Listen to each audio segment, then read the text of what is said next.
மாவட்ட நிர்வாகமும் பொது நூலகத்துறையும் இணைந்து நடத்துகின்ற வேலூர் 4வது ஆண்டு வேலூர் புத்தக திருவிழாவை மிக சிறப்பாக 9 நாட்களாக நடத்தி வருகிற மாவட்ட நிர்வாகத்திற்கும் இந்தியாவில் வேறு எந்த மாநிலத்திலும் இல்லாமல் புத்தகங்களுக்காக ஒரு திருவிழாவை மாவட்டந்தோறும் நடத்தி வாசிப்பை இலக்கியத்தை மக்கள் மனங்களில் பதிய செய்ய வேண்டும் என்கிற மிக முக்கியமான ஒரு முன்னோடியான இந்த முயற்சியை செய்கிற தமிழக அரசுக்கும் இந்த நிகழ்ச்சி சிறப்பாக நடப்பதற்கு காரணமாக இருக்கிற ஒவ்வொருவருக்கும் என்னுடைய மாலை வணக்கத்தை நான் தெரிவித்துக் கொள்கிறேன். நண்பர்களே, இந்த நிகழ்விற்கு நான் வருவதற்கு காரணம் இந்த மாவட்ட ஆட்சியர் அவர்கள். மாவட்ட ஆட்சியர் அவர்களுக்காகத்தான் நான் இந்த நிகழ்வில் வருவதற்கு ஒப்புக்கொண்டேன். தமிழ்நாட்டில் எந்த ஊரில் புத்தக திருவிழாக்களில் பேசினாலும், எந்த ஊர் மேடைகளில் பேசினாலும் வேலூரில் பேசுகிற நிறைவு என்பது வேறு எங்கும் கிடைப்பதில்லை. ஏனென்றால் வேலூர் தான் மேடையில் ஏறி பேசுவதற்கான பயிற்சி எனக்கு தந்த இடம் வேலூர். இங்க இருக்கிற காவு அரங்கம் தான் நான் முதல்ல ஒரு பெரிய அரங்கத்தில் ஏறி பேசுவதற்கான அந்த பழக்கத்தை பேசுகிற அந்த பயிற்சியை எடுத்த ஒரு இடம். நான் தத்தி நடந்த இடம் வேலூர். எனவே வேலூருக்கு ஒரு மிகப்பெரிய சிறப்பு உண்டு. எங்கு திரும்பினாலும் வரலாறுகள் நிறைந்த ஒரு மண் என்றால் அது வேலூர் தான். நாம் எங்கு திரும்பினாலும் எதை பார்த்தாலும் மிக முக்கியமான வரலாற்று சுவடுகள் நிறைந்த ஒரு இடம் நம்முடைய வேலூர். இந்த வேலூர்ல இதுக்கு ஒரு புத்தக கண்காட்சி நடத்தி என்ன ஒரு கொடுமைன்னா, எங்க திரும்பினாலும் வரலாறு, ஆனால் எந்த வரலாறும் நமக்கு தெரியாது. இதுதான் மிகப்பெரிய அவலம். எல்லா இடங்களிலும் வரலாற்று சிறப்பு மிக்க. இப்படி திரும்பி பார்த்தீங்கன்னா கோட்டை, இப்படி வலது பக்கம் பார்த்தா ஊரிஸ் கல்லூரி, இடது பக்கம் பார்த்தீங்கன்னா முதல் இந்திய சுதந்திர போராட்டம் சிப்பாய் கழகம் நடந்த இடம், அப்படி திரும்பினா சிஎம்சி. இந்த மாதிரி திரும்புற இடங்கள் எல்லாம் வரலாறுகள் நிரம்பிய ஒரு இடம் வேலூர் நண்பர்களே. ஆனால் என்னவென்று சொன்னால் நமக்கு அந்த வரலாற்று உணர்வு இல்லாமல் இருக்கிறது. தமிழர்கள் இன்னைக்கு எப்படி ஆயிட்டாங்கன்னு சொன்னா, எந்த இடத்துக்கு குடும்பத்தோட போறோமோ அந்த குடும்பத்தோட போறதில்லை, எந்த இடத்துல குடும்பத்தோடு போகக்கூடாது அங்க போய் நசுங்கி சாகிறது அப்படின்றது தமிழ்நாட்டினுடைய வழக்கமாக மாறி போயிருக்கு. நீங்க உலகத்திலே நான் உங்களுக்கு சொல்லுகிறேன், இந்த பெற்றோர்கள் ஆசிரியர்கள் எல்லோரும் இருப்பீர்கள், நான் உங்களுக்கு சொல்லுகிறேன், உலகத்தில் நம் பிள்ளைக்கு நாம் வாழ்நாளில் வாங்கி தருகிற மிகப்பெரிய பரிசு எதுவாக இருக்கும் அப்படின்னு யோசித்து பாருங்க. மிகப்பெரிய பரிசு, நீங்கள் உங்கள் பிள்ளைகளுக்கு நல்ல பரிசு என்றால் எதை வாங்கி தந்திருக்கிறீர்கள் என்று நீங்கள் யோசித்து பாருங்கள். வாழ்நாள்ல நான் என் பிள்ளைக்கு என்ன பரிசு வாங்கி கொடுத்தேன், என்னுடைய மாணவனுக்கு என்ன பரிசு வாங்கி கொடுத்தேன், இல்ல நான் என்ன பரிசு வாங்கி கொண்டேன் என்று நீங்கள் யோசித்து பாருங்கள். ஒரு பழமொழி சொல்லுகிறது, ஒரு புத்தகம் வாங்குகிற பணத்தை வைத்துக் கொண்டு, ஒரு புத்தகம் வாங்குகிற பணத்தை வைத்துக் கொண்டு அதை விட விலை உயர்ந்த ஒரு பொருளை இந்த உலகத்தில் உங்களால் வாங்க முடியாது என்று ஒரு பழமொழி. இப்ப நான் ஒரு திருவிழா, நான் ஒரு 10 வயசு வரைக்கும் இந்த மண்ணில் தான் இருந்தேன். நான் குடியாத்தம் கங்கையம்மன் திருவிழாக்கு போயிருக்கிறேன் பெற்றோர்களோட. பேரணாம்பட்டில் நடக்கிற தெருக்கூத்து சினிமாவுக்கு போயிருக்கிறேன். பொன்னையாண்டில் நடக்கிற ஆத்து திருவிழாக்கு போயிருக்கிறேன். எங்க பாட்டி ஊர்ல நடக்கிற மாடு வெட்டும் திருவிழாக்கு நான் போயிருக்கிறேன், ஏரிக்குத்தி அப்படின்ற ஒரு ஊர்ல. இது எல்லாத்தையும் பார்க்கின்ற பொழுது என்னுடைய பெற்றோர்கள் என்ன கூட்டிட்டு போய் காட்டிருக்கிறாங்க. இல்ல தோல்ல எங்க அப்பா உட்கார வச்சு என்ன இந்த மாடு ஓடுறத பாரு, இல்ல இந்த திருவிழாவை பாருன்னு எங்க அப்பா எனக்கு காட்டியிருக்காரு. நான் பேரணாம்பட்டு ஒரு 7 கிலோமீட்டர் உள்ள எங்க ஊரு. சினிமாவுக்கு வரணும்னா 7 கிலோமீட்டர் பேரணாம்பட்டுக்கு வரணும். எங்க ஊருக்கு பேருந்து வசதி கிடையாது. சினிமா பார்க்கறதுக்கு என்னுடைய பெற்றோர்கள் என்ன தோள் மேல உட்கார வச்சு பேரணாம்பட்டு கூட்டிட்டு வந்திருக்காங்க. எனக்கு இந்த நினைவுகள் எல்லாம் இருக்கிறது. எனக்கு எங்க அப்பா திருவிழாவில் வாங்கி கொடுத்த சில முக்கியமான பொருட்கள் எனக்கு நினைவில் இருக்கின்றன. ஆனால் என்னவென்று சொன்னால் நண்பர்களே, இப்பொழுது புத்தக திருவிழா என்று 5 ஆண்டுகளாக இங்கே நடந்து கொண்டிருக்கிறது.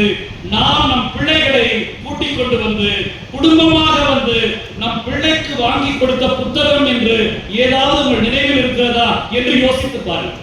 2021 என்னுடைய தந்தையார் எனக்கு இந்த புத்தகம் வாங்கி கொடுத்தார், 22 புத்தக திருவிழாவில் இந்த புத்தகத்தை வாங்கி கொடுத்தார் என்று உங்கள் பிள்ளைகள் நினைவாக வைத்திருக்கும்படி ஒரு புத்தகத்தை நீங்கள் பரிசளித்திருக்கிறீர்களா என்று யோசித்து பாருங்க. நான் கொஞ்சம் திரும்பி பார்க்கிறேன். 1997ஆம் ஆண்டு 95ஆம் ஆண்டு சரியாக 30 ஆண்டுகளுக்கு முன்னால் நான் ஊரிசு கல்லூரியில் படிக்கின்ற பொழுது நூலக வார விழாவின் சார்பாக மாவட்ட அளவிலான ஒரு பேச்சு போட்டி நடந்தது. இந்த நூலகத்தில் தான் நடந்தது. அந்த பேச்சு போட்டியில நான் பங்கேற்கிறேன். மாவட்டம் முழுக்க இருந்து வந்திருந்தாங்க மாணவர்கள். அந்த பேச்சு போட்டியில் எனக்கு முதல் பரிசு கிடைத்தது. நான் முதல் பரிசு வாங்கினேன். அதுக்காக நான் இப்ப சொல்லல, நான் அதுக்காக சொல்லல. இந்த முதல் பரிசை அப்போது மாவட்ட ஆட்சியராக இருந்த மாவட்ட ஆட்சியர் வந்து கொடுத்தாங்க. எங்க ஊர்ல இருந்து நான் ஊரிஸ் காலேஜ் வந்து படிச்சுட்டு போறதுக்கு 20 ரூபாய் பணம், அப்ப 20 ரூபாய் பஸ் ஃபேர். அந்த பரிசளிப்பு விழா அன்னைக்கு எங்க அம்மா சொன்னாங்க, எங்கெங்கயோ கடன் கேட்டுட்டப்பா, என்னால காசு புரட்ட முடியலன்னு சொல்லிட்டாங்க. 20 ரூபாய் புரட்ட முடியல அப்படின்னு சொல்லிட்டாங்க. நான் சொன்னேன், நீ கலெக்டர் வந்து பரிசு கொடுக்கிறாருமா அப்படின்னு சொன்னேன். எல்லாருமே கடன் கேட்டு பார்த்தேன், யாருமே கொடுக்கல. அதனால என்னால கொடுக்க முடியலன்னு சொன்னாங்க. நான் அந்த பரிசை வாங்குவதற்கு வரல, நான் அந்த பரிசை வாங்கல. அதுக்கு பிறகு ஒரு 4 நாள் தொடர்ச்சியாக என்னால் கல்லூரிக்கு வர முடியல. 5ஆவது நாள் நான் கல்லூரிக்கு வந்தேன். வந்த உடனே எங்க மாணவர்கள்லாம் சொன்னாங்க, என்னடா நீ பரிசு வாங்குறேன்னு நாங்கெல்லாம் வந்தோம். ஊரிஸ் கல்லூரியில் படிச்சவங்க சொன்னாங்க, நாங்கெல்லாம் வந்தோம். அக்ஸிலியம் டிகேஎம் பொண்ணுங்கெல்லாம் வந்திருந்தாங்க, நாங்கெல்லாம் வந்தோம். என்ன அவங்க சொன்ன நோக்கம், உன்னை நாங்க தோல்ல வச்சு கொண்டாடணும்னு நினைச்சா நீ வரல அப்படின்னு சொன்னாங்க. நண்பர்களே, அதற்கு பிறகு 5 நாள் கழித்து அப்பொழுது நூலகராக இருந்த நூலகரிடத்திலே நான் போய், இந்த மாதிரி நான் ஊரிஸ் கல்லூரி மாணவர், நான் தான் முதல் பரிசு, அதை நான் வாங்குறதுக்கு வர முடியலன்னு சொன்னேன். அவர் மிக கடுமையாக திட்டினார். நீ எல்லாம் ஏன் போட்டிக்கு வர? கலெக்டர் எங்களை திட்டினாரு நீ வராதனால, என்னுடைய சூழல் வேற அப்படின்னு சொன்னாங்களா. சரின்னு சொல்லிட்டு நான் என்ன நினைச்சேன், ஒரு 200 ரூபாய் பரிசு இருந்தா 10 நாளைக்கு நம்ம பிரச்சனை இல்லாம கல்லூரிக்கு வந்து போகலாம் அப்படின்னு நான் நினைச்சேன். ஆனா எனக்கு ஒரு கட்டா புத்தகம் கொடுத்தாங்க பரிசுன்னு சொல்லி. இவ்வளவு புத்தகம் கொடுத்தாங்க. அந்த புத்தகம் வந்து இந்திய இலக்கிய சிற்பிகள் வரிசை அப்படின்னு ஒரு 25 புத்தகங்கள். நண்பர்களே, நான் இப்ப அதை வாங்கிட்டு போய் என்னுடைய வீட்டுல உட்கார்ந்து இந்த மாதிரி 1995ல மாவட்ட அளவில் நடந்த பேச்சு போட்டியில் முதல் பரிசு வாங்கியதற்காக தந்த புத்தகம் என்று ஒவ்வொரு புத்தகத்திலையும் நான் எழுதினேன். இப்ப நான் இங்க வரேன்னு சொன்னோடனே என் நூலகத்துல தேடி அந்த புத்தகத்தை எடுத்த 30 ஆண்டுகளுக்கு முன்னால் நான் பெற்ற பரிசு இங்கே இந்த மாவட்டத்தின் சார்பாக வாங்கினேன் என்கிற குறிப்போடு 30 ஆண்டுகளுக்கு முன்னால் வாங்கிய பரிசை நடத்துகிறேன். அதை ஏன் சொல்றேன்னா, நீங்க இப்ப உங்க பிள்ளைகளுக்கு வாங்கி கொடுக்கிற பரிசு இருக்குல்ல, அந்த புத்தகத்தை உங்கள் பிள்ளைகள் பாதுகாப்பார்கள். நீங்க நன்றாக நினைவில் வைத்துக் கொள்ளுங்கள். நாம திருமணமோ பிறந்த நாளோ நடக்கும் போது ஒரு புத்தகத்தை ரேப் பண்ணி நம்ம கிட்ட ஒரு பாக்ஸா கொண்டு வந்து கொடுக்குறாங்கல்ல, பிள்ளைகளுக்கு ஒரு பெரிய எக்ஸைட்மெண்ட் இருக்கும். என்னன்னா அதுக்குள்ள என்ன இருக்கும், அதை பார்க்கணும், பிரிக்கணும்ன்ற இந்த எக்ஸைட்மெண்ட் எல்லாருக்குமே இருக்கும். இந்த எக்ஸைட்மெண்ட் பரிசுல மட்டும் இருக்கிறது இல்ல, புத்தகத்தையும் பிரிச்சு பார்க்கணும்ன்ற எக்ஸைட்மெண்ட் நம்ம பிள்ளைகளுக்கு உருவாக்க வேண்டியது மிக மிக முக்கியம். நான் உங்களுக்கு சொல்றேன், கக்கன் அப்படின்ற ஒரு முக்கியமான ஒரு தலைவர் இருந்தார். காமராஜர் ஆட்சி காலத்துல பொதுப்பணித்துறை அமைச்சராக இருந்தார். நேர்மைக்கு உதாரணமானவர் கக்கன். காமராஜரின் நேர்மையை பேசுகின்ற பொழுதெல்லாம் கக்கனை பேச வேண்டும். கக்கனை மறுதளித்து காமராஜரின் நேர்மையை பேசுவது அயோக்கியத்தனம் என்று நான் எப்பொழுதும் சொல்றேன். அந்த கக்கனுடைய மகளுக்கு திருமணம் நடக்குது. நான் ஒரு நாள் பொதிகை தொலைக்காட்சிக்காக கக்கன் மகளை பேட்டி எடுக்க போறேன். பேட்டி எடுக்க போற போது கக்கன் மகள் சொன்னார், என்னுடைய திருமணத்துக்கு அப்பா வந்து அழைப்புதல் கொடுத்தாரு, நிறைய பேர் வந்திருந்தாங்க சார், வந்திருந்த எல்லாருமே பரிசு கொடுத்திருந்தாங்க. டிஃபன் பாக்ஸ், சோப்பு டப்பா, சொம்பு, இந்த மாதிரி பரிசுகளை கொடுத்திருந்தாங்க. அப்ப ஒரே ஒரு பரிசு மட்டும் பேப்பர்ல மூடி இருந்துச்சு. எனக்கு அது மேல ரொம்ப ஆர்வமா இருந்தது. என்னவா இருக்கு, ரொம்ப ஆர்வமா இருந்துச்சு. நான் பிரிச்சு பார்த்தேன். அது 2 தங்க வளையல் இருந்தது. 2 தங்க வளையல் இருந்தது. நான் உடனே எடுத்துட்டு போய் அப்பா கிட்ட காட்டி, அப்பா இந்த மாதிரி இந்த பரிசெல்லாம் பார்த்துட்டு இருந்தேன், அதுல இந்த 2 தங்க வளையல் இருந்துச்சுப்பான்னு அப்பாட்ட காட்டினேன். அப்ப அப்பா யார் கொடுத்ததுமான்னு கேட்டாரு. அது ஒரு நகை வியாபாரி கொடுத்திருந்தார். உடனே அந்த நகை வியாபாரியுடைய போன் நம்பரை எடுத்து உடனடியே அப்பா அந்த நகை வியாபாரிக்கு போன் பண்ணாரு. கொஞ்சம் ஒரு 5 நிமிஷம் வீட்டுக்கு வந்து போங்க அப்படின்னு சொன்னாரு. அந்த நகை வியாபாரி சைக்கிள்ல வந்தார். வந்து வீட்டுக்கு வந்த உடனே என்னையும் என்னுடைய கணவரையும் கூப்பிட்டு அவர் காலில் விழுங்கன்னு சொன்னாரு. நாங்க போய் அவர் காலில் விழுந்தோம். அப்ப எங்க அப்பா அந்த நகை வியாபாரி கிட்ட சொன்னாரு, இந்த பிள்ளை எனக்கு மட்டும் பிள்ளைங்க இல்ல, உங்களுக்கும் பிள்ளைங்க தான், நீங்க அவளை ஆசீர்வதிங்க, ஆனா இந்த பரிசை மட்டும் நீங்க அவங்களுக்கு கொடுக்க கூடாது, திரும்பி எடுத்துட்டு போங்க அப்படின்னு சொல்லி என்னுடைய அப்பா திரும்பி கொடுத்துட்டாரு. அந்த நகை வியாபாரி எவ்வளவு சொன்னாலும் என்னுடைய அப்பா ஒப்புக்கொள்ளவே இல்லை. இல்லை, நீங்கள் ஆசீர்வதியுங்கள், வாழ்த்து தெரிவிங்கள், இந்த பரிசு வேண்டாம் என்று திருப்பி கொடுத்து விட்டார் அப்படின்னு சொல்லி அந்த அம்மா பேசும்போது அழுதார். என்னுடைய திருமணத்திற்கு வந்த ஒரே விலை உயர்ந்த பரிசு அதுதான், ஆனா எங்க அப்பா அதை திருப்பி கொடுத்துட்டாரு அப்படின்னு அவங்க சொன்னாங்க. நம்முடைய பரிசுகளை பிரித்து பார்ப்பது என்பது மிக முக்கியமான ஒன்று. பிரித்து பார்ப்பதற்குள் இருக்கிற பொக்கிஷங்கள் என்ன என்பதை நான் உங்களுக்கு சொல்கிறேன். நாம் வாங்கி கொடுக்கிற எல்லா பொருட்களை விட புத்தகங்களை உங்கள் பிள்ளைகள் ஒரு காலத்தில் பிரித்து பார்ப்பார்கள். அதற்குள் விலை உயர்ந்த பரிசுகள் இருக்கும், அதை உங்கள் பிள்ளைகள் உணர்வார்கள். அதற்கான வழிகளை ஏற்படுத்தி கொடுப்பதுதான் இந்த புத்தக திருவிழா என்று நான் நினைக்கிறேன். அதுக்குதான் இந்த புத்தக திருவிழா. நீங்க எல்லாத்துக்குமே குடும்பமா போறீங்க, திருவிழா போறீங்க, எல்லாத்துக்குமே போறீங்க. புத்தக திருவிழாக்களுக்கு எங்கே போனார்கள் பிள்ளைகள், எங்கே போனது குடும்பங்கள் என்று நான் யோசித்து பார்க்கிறேன். பெரியார்தாசன் பையன் என் கூட படிச்சான், அவன் பேர் வளவன். அவன் எங்க பேசும்போதும் சொல்லுவான், எல்லாருக்கும் வணக்கம் சொல்லிட்டு நான் எந்த மேடையில் பேசினாலும் எனக்கு எதிர்பேச்சு பேசாமல் இருக்கிற காலி நாற்காலிகளுக்கு வணக்கம் அப்படின்னு சொல்லுவான். நான் இங்க நிறைய காலி நாற்காலிகளை பார்க்கிறேன். நான் தொழில்முறை பேச்சாளர்களா இல்ல, எனக்கு பேசணும்னு தோணுது. நான் ஒரு 20 வருஷமா நான் பேசுறேன். ஆனா இவ்வளவு கூட்டமை, நான் இவ்வளவு குறைவான கூட்டத்தை நான் பார்த்ததே இல்லை. நான் சொல்லுகிறேன், வரலாறு சிறப்புமிக்க வேலூரில் இது போன்ற வரலாற்று தேடல்கள் மிக மிக அவசியம் என்ற விழிப்புணர்வு ஒவ்வொருவருக்கும் வர வேண்டியது அவசியம் என்பதை மனதில் கொள்ளுங்கள் என்ற செய்தியோடு நான் என்கிட்ட என்ன தலைப்புல பேசுறீங்கன்னு சொன்னாங்க. நான் வர ஐடியாவே இல்லை, உண்மையாவே சுத்தமா நான் வர முடியாத ஒரு சூழல் இல்ல. கடைசி வரைக்கும் நேற்றுக்கு தான் நான் தலைப்பே சொன்னேன். அறிவினால் ஆகுவது உண்டோ, பிரிதின் நோய் தன்னோய் போல் போற்றா கடை அப்படின்னு வள்ளுவர் சொன்னார். இந்த தலைப்பை இரண்டு பெண்மணிகளை மனதில் வைத்துக் கொண்டுதான் நான் இந்த தலைப்பை கொடுத்தேன். அந்த 2 பெண்மணிகளை பற்றி மாத்திரம் நான் இங்கே பேச வேண்டும் என்று நான் நினைத்தேன். 2 பெண்மணிகள், இன்னொரு மூத்த ஆளுமை, 3 பேர், 2 பெண்மணிகள். நான் என்னென்ன ஆவணப்படம் பண்ணிருக்கிறேன்னு சொல்லி ஒருத்தர் வாசித்து இருந்தார் இல்லையா, அதுல நான் 5 தேவதைகள் அப்படின்னு ஒரு ஆவணப்படம் பண்ணிட்டு இருக்கேன். 5 தேவதைகள் அப்படின்றது என்னன்னா, இந்தியாவில் இருக்கிற பெண் கல்வி, பெண் மருத்துவத்துக்காக தன்னுடைய வாழ்க்கையை கொடுத்த 5 பெண்கள். 5 பெண்கள். நீங்க 5 பெண்கள்னா பெரிய தியாகிகள் பேசுறோம்ல, அது எல்லாம் கடந்த மிகப்பெரிய தியாகிகள் அந்த 5 பெண்கள். ஏன்னு சொல்ல பாருங்க. அப்படி 5 பெண்களை நான் எடுத்துக்கொண்டேன். முதல் பெண்மணி, இந்த மண்ணில் இந்தியாவில் இருக்கிற ஒவ்வொரு பெண்களும் நன்றி கடன் பட்டிருக்கிற மிகப்பெரிய வேலையை செய்த டாக்டர் ஐடாஸ்கர்.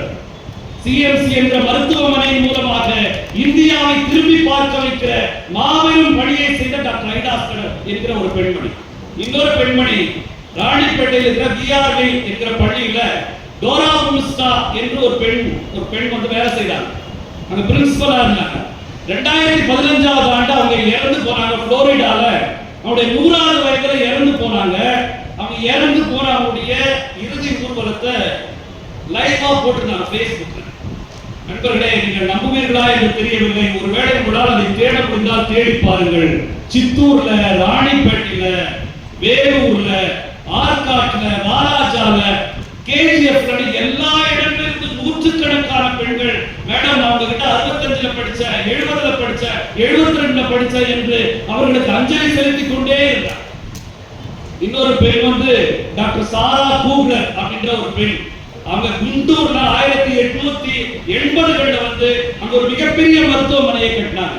இன்னொரு பெண்மணி போன ஆண்டு 2024 செப்டம்பர் 30ஆம் தேதி இந்த சிஎம்சில இறந்து போனார்கள். ஆம்பூர்ல 57 ஆண்டுகளாக ஆலிஸ் பிராயர் என்கிற ஒரு விஷயமா இருந்தார். போன ஆண்டு 30ஆம் தேதி இறந்து போயிட்டாங்க. இந்த மாதிரி 5 பெண்கள். இந்த 5 பெண்கள் செய்தது என்ன தெரியுங்களா? நான் ஏன் அவர்களை 5 தேவதைகள் என்று போட்டேன் என்றால், 5 பெண்களும் பேரழகிகள், மிக பேரழகிகள். இந்த 5 பெண்களும் நல்ல செல்வாக்குள்ள குடும்பத்தில் பிறந்தவர்கள், பேரழகியான பெண்கள். ஆனால் அவர்கள் இந்திய பெண்களின் மருத்துவத்துக்காகவும் கல்விக்காகவும் திருமணம் செய்து கொள்ளாமல் தங்கள் வாழ்க்கையை இந்த மண்ணுக்கு தந்தவர்களாக திருமணமே பண்ணிக்கல. டாக்டர் ஐடாஸ்கர் 90 வயசு வரைக்கும் இங்க இருந்தாங்க. அவங்க திருமணம் பண்ணிக்கல. அவங்களை பத்தி நான் வந்து பேசணும்னு நான் நினைக்கிறேன். ஐடா ஸ்கடர் அவங்க பெற்றோர்களே மிஷனரியா இருந்தவங்க. ஐடா ஸ்கடர் அமெரிக்கால பள்ளிக்கூடத்துல படிக்கும் போது எல்லா கூட இருக்க பெண்களும் சொல்றாங்க, நீ வந்து ஒரு மிஷனரி ரத்தம் ஓடுற பொண்ணு, கட்டாயமா நீ இந்தியாவுக்கு மிஷனரியா போயிடுவ, நீ எல்லாம் என்னோட வாழ மாட்ட, மிஷனரியா போயிடுவ. ஐடா ஸ்கடர் சொன்னா, ஐயோ அந்த மாதிரி முரட்டு வேலையெல்லாம் நான் செய்ய மாட்டேன், நான் ரொம்ப வசதியான ஒருத்தனை கல்யாணம் பண்ணிட்டு ஆடல் பாடல்னு ஜாலியா நிறைய குழந்தைகளை பெற்றுக்கொண்டு மகிழ்ச்சியாக நான் வாழ்வேன், நான் ஒருபோதும் மிஷனரியாக போக மாட்டேன் என்று ஐடா ஸ்கடர் சொல்றாங்க. ரொம்ப சேட்டை பிடிச்ச பொம்பளை, ரொம்ப சேட்டை பண்ற பெண். அப்படி ஐடா ஸ்கடர் சொல்லும் போது, நண்பர்களே நான் கல்யாணம் தான் பண்ணிப்பேன், நான் இருப்பேன்னு சொல்லிட்டு 20வது வயசுல ஐடா ஸ்கடர் அவங்க அம்மாவை பார்க்கறதுக்காக இங்க வராங்க. நான் திண்டிவனத்துல தான் ஸ்கூல் படிச்சேன். 6வது இருந்து 12வது வரைக்கும் திண்டிவனத்துல படிச்சேன். நான் படிச்ச ஸ்கூல் பேர் Walter Scudder higher secondary school அப்படின்னு ஒரு ஸ்கூல். அங்க ஒரு பங்களா இருந்தது. அந்த பங்களா எங்களுக்கு ஹாஸ்டலா இருந்தது. ஏறக்குறைய 8-9 ஆண்டுகள் அந்த பங்களால வளர்ந்துருக்கிறேன். எனக்கு அந்த பங்களா என்னன்னு தெரியாது, யார் கட்டினாங்க எதுவுமே தெரியாது. அப்புறம் நான் ஊரிஸ் காலேஜுக்கு வந்தேன். ஊரிஸ் காலேஜ்ல டாக்டர் மாவி சுதாகர் என்று ஒரு தமிழ் பேராசிரியர் இருந்தார். அவங்க அன்னை ஐடா அப்படின்னு ஒரு புத்தகம் எழுதியிருந்தார். அந்த புத்தகத்தை வாங்கி வாசிக்கிற வரைக்கும் எனக்கு நான் படித்த, நான் தங்கியிருந்த திண்டிவனத்தின் இடத்தின் பெருமை எனக்கு தெரியாது. அந்த நான் தங்கியிருந்த அந்த ஹாஸ்டல் பங்களால தான் ஐடா ஸ்கடர் 20 வயசுல பள்ளி படிப்பை முடிச்சு அவங்க அம்மாவை பார்க்கறதுக்காக வந்திருக்காங்க, அப்பா அம்மாவை பார்க்கறது. அங்க இருக்கும்போது ஒரு நாள் ராத்திரி ஐடா ஸ்கடர் தங்கி இருக்க அந்த பங்களாவுடைய வீடு கதவு தட்டப்படுகிறது.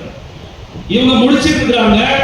வந்த கடிதங்களுக்கு கடிதம் எழுதி பதில் எழுதிட்டு இவங்க முடிச்சிட்டு இருக்காங்க. விளக்கு இல்லாத, லைட் இல்லாத காலம்.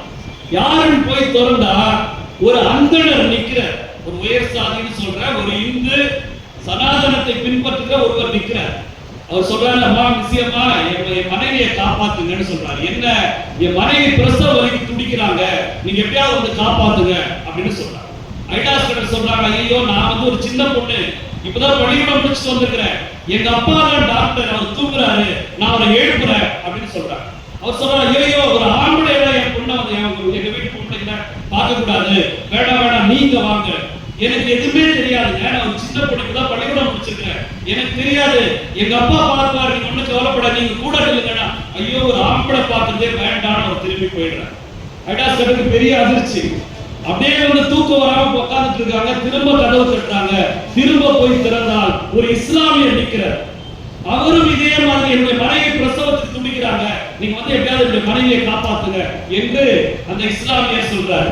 அவங்க கிட்டேயும் ஐடா ஸ்கடர் சொல்றாங்க, ஐயா நான் வந்து டாக்டருடைய மகன், எங்க அப்பா தான் டாக்டர், நீங்க சொல்லுங்க நான் அவரை எழுப்புறேன், அவர் வருவாரு என்று சொல்லுகிறார். அவர் எழுந்து வந்துறார். டாக்டர் ஸ்கடர் எழுந்து வந்துறார், ஐடா ஸ்கடருடைய அப்பா. ஆனா அந்த முஸ்லிம் சொல்றாரு, ஐயோ எங்க மார்க்கத்துக்கு விரோதமான விஷயம், தயவு செய்து வேண்டாம், நீங்க வரீங்களா இல்லைன்னா என் மனைவி செத்து போனா கூட பரவாயில்ல என்று அந்த நபரும் போய் விடுகிறார். நண்பர்களே கொஞ்ச நேரம் போகிறது. விடிய காலை தொடங்குகிற நேரத்தில் இன்னொரு முறை கதவு தட்டப்படுகிறது. ஐடா ஸ்கடர் நினைக்கிறார், இந்த 2 பேரும் யாரோ ஒருத்தர் மனம் மாறி அப்பா வந்து கூட்டு போய் பிரசவம் பார்க்கறதுக்கு வந்திருக்காங்கன்னு சொல்லி போய் திறந்தார். 3ஆவதாக இன்னொரு பார்ப்பனர் நிற்கிறார். இன்னொரு வேர்சாதியை சேர்ந்த இந்துன்னு சொல்றவர் நிற்கிறார். அவரும் இதே மாதிரி சொல்றாரு, என்னுடைய மனைவி பிரசவத்துக்கு கஷ்டப்படுறாங்க. அவங்க கிட்டே இதே பதில் சொல்றாங்க. ஆனால் அவரும் ஒத்துக்காம திரும்பி போயிடுறார். இந்த 3 பேரும் போய்விட்டார்கள். ஐடா ஸ்கடருக்கு தூக்கம் போயிடுச்சு. ராத்திரி முழுக்க அவங்க புரள்றாங்க, ஐயோ இந்த கொடுமையில ஒரு பெண் இங்க மருத்துவராக இல்லாதனால 3 பேரை நம்ம போய் பார்க்க முடியல என்று யோசித்துக் கொண்டே விடுகிற நேரத்தில் அந்த பெண்கள் என்ன ஆனார்கள் என்று விசாரிக்கலாம் என்று விசாரிக்கின்ற பொழுது 3 பெண்களும் செத்து போய் கொட்டடித்துக் கொண்டு அவர்களை சுடுகாட்டுக்கு கொண்டு போவதை ஐடா ஸ்கடர் பார்த்தார். ஒரே இரவில் திண்டிவனத்தின் ஒரே இடத்தில் ஒரு பெண் மருத்துவராக இல்லாததனால் 3 உயிர்கள் போனது என்றால் இந்தியா முழுக்க இப்படி எத்தனை ஆயிரம் பெண்கள் செத்து போவார்கள் என்கிற அந்த வலியில் ஐடா ஸ்கடர் என்ன சொல்கிறார், நான் போய் எப்படியாவது மருத்துவம் படித்துவிட்டு மீண்டும் இந்தியாவிற்கு வந்து இந்த மரணங்களை தடுப்பதற்கு என்னால் முடிந்ததை நான் செய்ய வேண்டும் என்று ஐடா ஸ்கடர் இந்த இரவிலே முடிவு செய்தார்.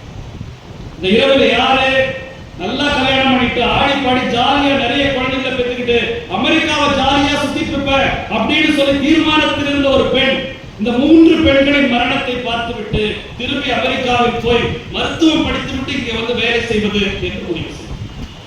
ஐடாஸ் கடல் போயிட்டு மருத்துவம் படிச்சாங்க. படிச்சுட்டு இங்க இந்தியாவுக்கு வந்தாங்க.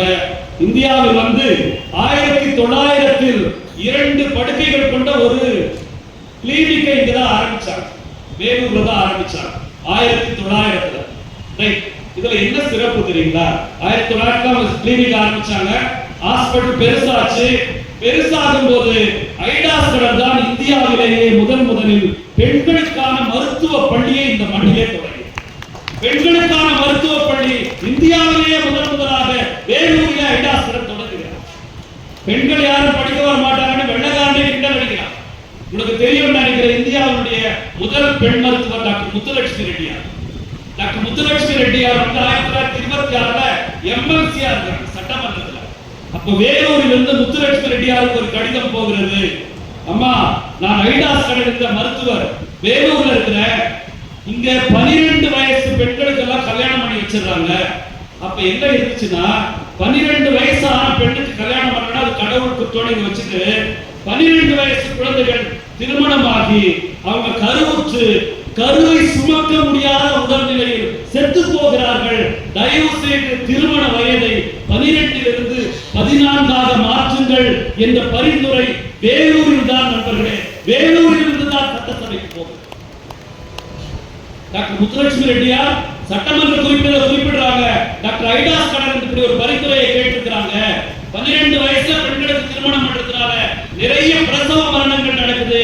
அவங்களுடைய உடல் கருவை தாழ்கிற வலி இல்லாமல் இருக்கிறது. எனவே 14 மாற்றுங்கள் என்று அவர் சொல்லுகிறார் என்கிற இந்த குறிப்போடு சட்டமன்ற குறிப்பில் இருக்கு. அப்ப இந்தியாவிலேயே திருமண வயதை 12 14 மாற்றுங்கள் என்கிற மாற்றத்திற்கான வித்து வேலூரில் இருந்து விதைக்கப்படுகிறது என்பதை நீங்கள் புரிந்து கொள்ளுங்கள். வேலூரில் விதைக்கப்பட்டிருக்கிறது. இந்த ஐடாஸ் கடலை நான் பார்க்கல. பார்த்தவங்க யாராவது வேலூர்ல இருக்கிறாங்களா நான் தேடினா யாருமே கிடைக்கல. அப்ப எனக்கு ஒரு ரிப்போர்ட்டர் சொன்னாரு, பாளையங்கோட்டையில ஒரு டாக்டர் இருக்கிறாங்க. அந்த டாக்டர் பேர் டாக்டர் ரமாபாய். அவங்கள நீங்க பாருங்க சார்னு சொன்னாங்க. நண்பர்களே, கொரோனா தொடங்குறதுக்கு 2 நாள் இருக்கும்போது நான் பாளையங்கோட்டைக்கு போறேன். பாளையங்கோட்டையில போய் டாக்டர் ரமாபாய் பொன்னுத்துறை என்கிற மருத்துவரை தேடி போறேன். அவங்களுக்கு 96 வயசு. 96 வயது மருத்துவர். நாம போய் பார்த்தா அவங்க நல்லா ஹெல்த்தியா இருக்காங்க. அவங்கள பார்த்து கேட்டமா, நான் இந்த மாதிரி வேலூர்ல இருந்து வரேன், நான் பேராசிரியர், ஆவணப்படங்கள் பண்ணிட்டு இருக்கேன் அப்படின்னு அவங்க கிட்ட கேட்டாங்க. சொன்னாங்க, நான் 1945 இருந்து 49 வரைக்கும் வேலூர்ல படிச்சேன். ஆண்டு ஞாபகம் வச்சுங்க, 1945 இருந்து 45ல எங்க அப்பா, எனக்கு 18 வயசு சார், எங்க அப்பா என்ன பாளையங்கோட்டையில ட்ரெயின்ல, விழுப்புரம் ட்ரெயின்ல ஏத்திட்டு டிடிஆர் கிட்ட கூப்பிட்டு, இப்ப என் மக வேலூர்ல அங்க டாக்டருக்கு படிக்கிறதுக்கு ஏதோ இருந்தா என்ட்ரன்ஸ் இருந்தா அது எழுதுறதுக்கு போறாங்க, விழுப்புரத்துல கொஞ்சம் காட்பாடி ட்ரெயின் ஏத்தி விட்டுட்டு எங்க அப்பா ஏத்தி விட்டார் சார். நண்பர்கள் ஞாபகம் வச்சுங்க, 45ல ஒரு தந்தை திருநெல்வேலி தன் 18 வயது மகனை ரயில்ல ஏற்றி காட்பாடிக்கு அனுப்பியிருக்க. நீங்க கற்பனையே செய்ய முடியாது. அப்புறம் நம்ம வந்து விழுப்புரத்துல வெளியே கால இறங்கின சார், அந்த டிடிஆர் போய் பார்க்கலான்னு போனா அவர் ஃபுல் போதையில தூங்கிட்டு இருந்தாரு. நானே விசாரிச்சு காட்பாடி எங்கன்னு கேட்டு, ரயில் எதுன்னு கேட்டு காட்பாடி ரயில்ல ஏறி நான் வந்து இங்க இறங்கி ஒரு மாட்டு வண்டியை வாடகைக்கு வச்சுட்டு அவங்க ஐடாஸ் கடலுக்கு இடத்துக்கு போனேன். 300 பேர் அந்த என்ட்ரன்ஸ்ல பங்கேற்று 3 நாள் நடந்தது. 300 பேர் எல்லாருமே இந்தியர்கள் கிடையாது. பாகிஸ்தானிலிருந்து வந்திருந்த பெண்கள், மலேசியாவிலிருந்து வந்திருந்த பெண்கள், இலங்கையிலிருந்து வந்திருந்த பெண்கள், பர்மாவிலிருந்து வந்திருந்த பெண்கள், இந்தியா, இந்த 5 நாட்டு பெண்களும் இங்கே இருந்தார். 300 பெண்கள். 300 பெண்களுக்கு 3 நாள் வந்து நேர்முக தேர்வு நடந்தது. அதில் 24 பேரை தேர்ந்தெடுத்தார்கள். அந்த 24 பேரில் நானும் ஒருத்தியாக இருந்தேன் என்று அவர் சொன்னார். அப்ப நான் அவங்க கிட்ட கேட்டேன், நான் ஐடாஸ் கடலை பத்தி படம் பண்றேன்னு என்ன ஒரு கூட்டம் கூப்பிட்டு, நீங்க ஐடாஸ் கடலை பத்தி படம் பண்ணுங்க சரி, ஆனா நாங்க சொல்ற மாதிரி அதை நீங்க காட்டணும். என்ன காட்டணும்னு சொன்னேன். இந்திய மருத்துவத்தை அழிச்சிட்டு அவங்க ஆங்கில மருத்துவத்தை புகுத்துனாங்கன்னு நீ வந்து அந்த படத்துல காட்டணும் அப்படின்னு சொன்னாங்க. நான் இதை வந்து ரமாபாய் கிட்ட கேட்டேன், என்கிட்ட இப்படி சொல்றாங்க, நீங்க இதை பத்தி என்ன சொல்றீங்க அப்படின்னு. அவங்க சொன்னாங்க, அப்படி சொன்ன முட்டாள் யாரு அப்படின்னு கேட்டாங்க. அப்படி சொன்ன முட்டாள் யாரு? அது ஆங்கில மருத்துவம் இல்ல, நவீன மருத்துவம், மாடர்ன் மெடிசன். அது மாடர்ன் மெடிசன், அது நவீன மருத்துவம். ஒருவேளை இந்தியாவிற்கு வராமல் போயிருந்தால் இந்தியா முழுக்க பெண்களின் சுடுகாடாக இருந்திருக்கும் என்று ரமாபாய். பிரசவம் அவர் வந்த பிறகுதான் பிரசவம் லகுவானது. மாடர்ன் மெடிசன் என்று அந்த பெண்மணி சொன்னார்கள். நண்பர்களே, இப்பொழுதும் 101 வயதில் திருநெல்வேலியில் அந்த அம்மா இருக்காங்க. ஐடாஸ் அவர்கள் மிகப்பெரிய சாட்சியாக இருக்கிறார். அவர் சொன்னாரு, நாங்க இருக்கும்போது தான் மேடத்தை பார்த்து மகாத்மா காந்தி வந்தாரு. மகாத்மா காந்தியும் அம்மாவும் ரொம்ப நேரம் உட்கார்ந்து பேசிட்டு இருந்தாங்க. நான் நினைத்து பார்க்கிறேன், மகாத்மா காந்தி மகாத்மாவாக மாறுவதற்கு டால்ஸ்டாயின் கதைகள் மிகப்பெரிய காரணம். டால்ஸ்டாயின் கதைகளை காந்தி படிக்காமல் போயிருந்தால் இந்தியாவுக்கு மகாத்மா கிடைத்திருப்பது சந்தேகம் தான். அப்ப டால்ஸ்டாயின் கதைகளில் இருக்கிற கேரக்டர் எல்லாம் பார்த்த காந்தி ஒரு பெண் திருமணம் செய்து கொள்ளாமல் தன் வாழ்க்கையை இந்த மண்ணுக்காக கொடுத்து இங்கே இருக்கிறாள் என்பதை நேரடி சாட்சியாக ஐடாஸ்கரை பார்த்து பேசிக் கொண்டிருப்பார் என்று நான் நினைக்கிறேன். ரஷ்ய நாவலில் இருக்கிற கதாபாத்திரங்களை விட உயிருள்ள ஒரு கதாபாத்திரமாக ஐடாஸ்கரை அவர் பார்த்திருப்பார். நண்பர்களே, எனக்கு மிகப்பெரிய வியப்பு என்ன தெரியுமா? ஐடாஸ்கர் இங்க வந்துட்டு திண்டிவனத்துல அந்த விஷனை பார்த்துட்டு அவங்க திரும்பி போய் மருத்துவம் படிக்கிறாங்கல்ல, ரொம்ப அழகான பெண், பயங்கர சேட்டையுள்ள பெண், பயங்கர சேட்டை. அவங்க இருக்கிற இடம் கலகலகலன்னு இருக்கும். அந்த சேட்டையுள்ள பெண்ணை ஒரு ஆண் வந்து காதலிக்கிறார், ப்ரப்போஸ் பண்றார். ஒரு ஆண் வந்து ஐடாஸ்கர் ப்ரப்போஸ் பண்றார். ப்ரப்போஸ் பண்ணி, நான் மேல ரொம்ப விருப்பமா இருக்கிற, நீ என்ன வந்து நீங்க திருமணம் பண்ணிட்டா நம்ம சந்தோஷமா வாழலாம் என்று ஐடாஸ்கரை ஒரு ஆண் ப்ரப்போஸ் பண்றாரு. பிலடெல்பியா நாம படிச்சிட்டு இருக்கும்போது பென்சில்வேனியா அப்படின்ற ஊரை சேர்ந்த மலிக்கன் அப்படின்ற ஒரு இளைஞர், அவரும் மருத்துவம் படிக்கிறார். அந்த மலிக்கன் வந்து மிக உருகி ஐடா கிட்ட பேசுறாரு. அவங்க மலிக்கன் வந்து பிரமாதமா மியூசிக் வாசிப்பாரா, பிரமாதமா ஃபுட்பால் பேட்மிண்டன் விளையாடுறாரு. ஐடாஸ்கருடைய கனவில் ஒரு ஆண் எப்படி எல்லாம் இருக்க வேண்டும் என்று நினைத்தாரோ அந்த கனவில் மொத்த உருவமாக மலிக்கன் இருக்கு. இப்ப அவர் வந்து ப்ரப்போஸ் பண்றாரு. ஐடாஸ்கருக்கும் அப்படி ஒரு கனவு இருக்கு. ஐடாஸ்கருக்கு நான் காதலிச்சு கல்யாணம் பண்ணி இங்க வாழ்றதா இல்ல இந்தியாவில் செத்துக் கொண்டிருக்கிற பெண்களை போய் அவருடைய வாழ்க்கையை காப்பாற்றுவதா என்ற இரண்டுக்கு நடுவில் இருக்கின்ற பொழுது ஐடாஸ்கர் மலிக்கனிடத்திலே சொல்லுகிறார், மலிக்கன், ஒருவேளை நான் பள்ளியில் படிக்கின்ற பொழுது நீங்க ப்ரப்போஸ் பண்ணிருந்தா நான் ஏத்துக்கிட்டு நம்ம கல்யாணம் பண்ணிருக்கலாம். நான் ஒரு மிஷனரியா நான் ஒப்படைச்சிட்டேன். இந்தியாவில் பெண்கள் செத்துட்டு இருக்காங்க, நாங்க போகணும். எனவே என்னால் உன் காதலை ஏற்றுக்கொள்ள முடியாது என்று மலிக்கனிடத்தில் சொல்லி விடுகிறார் ஐடாஸ்கர். ஆனால் அந்த மலிக்கன் தொடர்ந்து எப்படியாவது ஐடாஸ்கரை மாத்திரணும் சொல்லி போயிட்டு ரொம்ப உருக்கமா, எங்க அம்மா தனியா இருக்காங்க, உன்னை பார்க்கணும்னு விரும்புறாங்க, வீடு முழுக்க தோட்டம், தோட்டத்தில் அழகழகான பூக்கள், இந்த பூக்களை சூடிக் கொள்ளுகிற கூந்தல் உன்னுடைய இருந்தான், எனவே நீ அம்மாவை வந்து பாருன்னு மலிக்கன் கூப்பிடுறான். ஐடாஸ்கர் சொல்றாங்க, இல்ல சாரி என்னால முடியாது அப்படின்னு போர்ஸா பேசாம மிக நாசுக்காக மலிக்கனிடத்திலே பேசிவிட்டு தன் கோர்ஸை முடிச்சுட்டு ஐடாஸ்கர் இங்க வந்துட்டாங்க. வந்துட்ட பிறகு நண்பர்களே, அந்த மலிக்கன் தொடர்ச்சியாக ஐடாஸ்கருக்கு கடிதம் எழுதி கொண்டே இருக்கிறார். இந்த உலகத்திற்கு தெரியாத ஐடாஸ்கரின் ஒரு பக்கம் இருக்கு. ஐடாஸ்கருக்கு தொடர்ந்து கடிதம் எழுதி கொண்டே இருக்கிறார். ஐடாஸ்கருக்கு சஞ்சலமாகவே இருக்கிறது. ஆனால் ஐடாஸ்கரால் இங்கு இருக்கிற இந்தியாவில் இருக்கிற பெண்களுடைய வாழ்க்கையா தன்னுடைய வாழ்க்கையா என்று யோசிக்கின்ற பொழுது ஐடாஸ்கர் இங்கு இருக்கிற பெண்களுடைய இந்த மக்களுடைய வாழ்க்கை தான் முக்கியம் என்று அப்படியே அவருடைய கடிதங்களுக்கு பதில் போடாமல் அப்படியே இருக்கிறார். ஒரு காலத்துல ஒரு கட்டத்துல மலிக்கனுக்கு காசநோய் வந்து ரொம்ப தீவிரமா இருக்கு, சீரியஸா இருக்குன்னு கடிதம் வருது. அந்த கடிதத்திற்கும் பதில் போட முடியாமல் ஐடாஸ்கர் இருக்கிறார். சில நாட்களில் ஒரு தந்தி வருகிறது, மலிக்கன் இறந்து போய்விட்டார் என்று. நண்பர்களே, தன் காதலின் மீது கல்லறை கட்டிவிட்டு, தன் ஆசைகளின் மீது கல்லறை கட்டிவிட்டு இங்கு இருக்கிற குடும்பங்களின் பெண்களின் வாழ்க்கைக்காக ஒரு பெண் 90 வயது வரைக்கும் வாழ்ந்து தன் வாழ்க்கையை அர்ப்பணித்திருக்கிறார். 1960 ஐடாஸ்கர் இருந்து போன போது இந்த ஆபீஸ் லைன் வழியா தான் அவங்க கொண்டு போயிருக்காங்க. நூற்றுக்கணக்கான சிஎம்சி வேலை செய்கிற பெண்கள் அவர் மூலமாக நன்மை பெற்ற இந்த வேலூரை கூடி அழுது கொண்டு அவர்களை இந்த இடத்திலே ஊர்வலமாக கொண்டு போயிருக்கிறார்கள். நீங்கள் சிஎம்சில ஒரு ஆர்பிஎஸ் இருக்கு, அங்க போய் பாருங்க, நிறைய படங்கள் இந்த ஆபீசஸ்ல அவங்க கொண்டு போன படங்கள் அங்க. இங்கதான் அவங்க கல்லறை இருக்குது. எத்தனை பேர் ஐடாஸ்களுடைய கல்லறையை தம் பிள்ளைகளை கூட்டு போய் காட்டிக்கிறோம் அப்படின்னு யோசிச்சு பாருங்க. எத்தனை பேர் இந்த மண்ணில் இன்னைக்கு நாம இருக்கிறோம்னா ஏதோ ஒரு வகையில ஐடாஸ்களுடைய பணிதான் காரணம் நண்பர்களே. ஏன்னா எதுக்குமே ஊசி போடக்கூடாது என்று இருந்த ஊரில் அம்மா நோய்க்கு ஊசி போட்டா உடனே சாணியால் அடிச்சிருக்காங்க ஐடாஸ்கள். மனித மரத்தை எடுத்து வீசிருக்காங்க ஐடாஸ்கள் மேல, முட்டைகளை எடுத்து வீசி இருக்கிறார்கள். இத்தனை அவமானங்களுக்கு நடுவுல தன்னுடைய வாழ்க்கையை சாக்ரிஃபைஸ் பண்ணி ஒரு பெண் இன்றைக்கு கட்டி எழுப்பி இருக்கிற இந்த சிஎம்சி தான் இன்றைக்கு வேலூரின் உயிர்ப்பான அடையாளம். நம்ம கோட்டைன்னு சொன்னல, கோட்டை இருக்கு, அசையாத ஒரு அடையாளம் தான் கோட்டை. ஆனால் வேலூரின் உயிர்ப்பான அடையாளமாக இருப்பது இன்றைக்கும் ஆயிரக்கணக்கான மக்களை இந்தியா முழுக்க உலகத்தில் இருக்கிற மக்களை எல்லாம் இங்கே கொண்டு வந்து சேர்க்கிற மாபெரும் விதையை விதைத்த ஒரு பெண் தன் காதலின் கல்லறை மீது எழும்பி நின்று இந்த மண்ணில் இப்படி ஒரு விதையை செய்கிறது. இந்த வரலாற்றை நாம் தெரிந்து கொள்வதற்கு நூல்கள் மட்டுமே இன்றைக்கு இருக்கிற ஒரே ஒரு வாய்ப்பு. நூல்கள் மட்டுமே. ஐடாஸ்களை உங்கள் பிள்ளைகளுக்கு வாசிக்க தருங்கள், ஐடாஸ்களை வாசிக்க பழகுங்கள், புத்தகங்களை வாசிக்க பழகுங்கள். இதை வாசிக்க பழகலன்னு சொன்னா நாம நம்முடைய பிள்ளைகளுக்கு என்ன செய்யறோம் யோசித்து பாருங்க. உங்களுக்கு தெரியும் நினைக்கிற உலகத்தின் முக்கியமான கடிதங்கள் அப்படின்னு எடுத்துக்கிட்டீங்கன்னா ஆபிரகாம் லிங்கன் வந்து அவங்க மகனுடைய டீச்சருக்கு ஒரு லெட்டர் எழுதியிருப்பார். ஆபிரகாம் லிங்கன் உலகத்தின் மிக முக்கியமான கடிதம், டீச்சர் என்னுடைய மகனுக்கு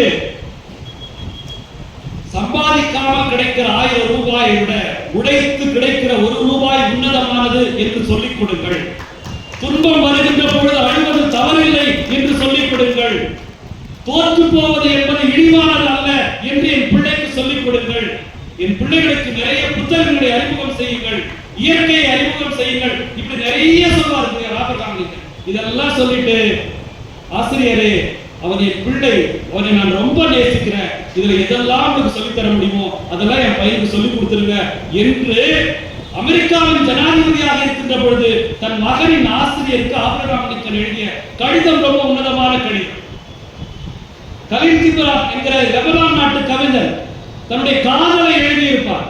அந்த காதல்ல அவன் சொல்லுவான், ஒரு நாள் அவனுடைய காதலி அவனும் பெஞ்சில் உட்கார்ந்து பேசிட்டு இருப்பாங்க. அந்த காதலி அவனுடைய கை விரல விட்டு இப்படி கோதிட்டே இருப்பான். அது பின்னால வந்து அவர் என்ன எழுதுறான் கலீல் ஜிப்ரான், என் காதலி சல்மாவினால் கோதிவிடப்பட்ட இந்த தலைமுடிக்கு அதை விட விலை உயர்ந்த கிரீடம் இந்த உலகத்தில் ஒன்றும் இருக்க முடியாது அப்படின்னு எழுதுறான். இப்படி உன்னதமான கடிதங்கள்லாம் நிறைய இருக்குல்ல. நான் ஒரு முக்கியமான லெட்டர் சொல்றேன்.